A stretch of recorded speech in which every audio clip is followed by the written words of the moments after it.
আমি ইয়াং ছেলেদেরকে, আমার বয়স, আমার চেয়ে কম বয়সী যারা আছেন তাদেরকে বলবো, এটা আল্লাহর ওয়াস্তে, আমি জানি এটা অনেক কঠিন কাজ, কিন্তু আপনারা নিজেদেরকে হেফাজত করতে হবে। কারণ কিছুদিন পর আপনারা বিয়ে করবেন। আপনি যদি এভাবে অশ্লীলতার মধ্যে কন্টিনিউ করেন, আপনি বিবাহ পরবর্তী জীবনের মধ্যে আগুন জ্বলবে।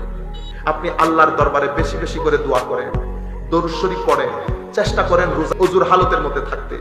যেভাবে হোক প্রত্যেক সপ্তাহে চেষ্টা করবেন আপনি অশ্লীলতার রেঞ্জকে কমায় আনতে।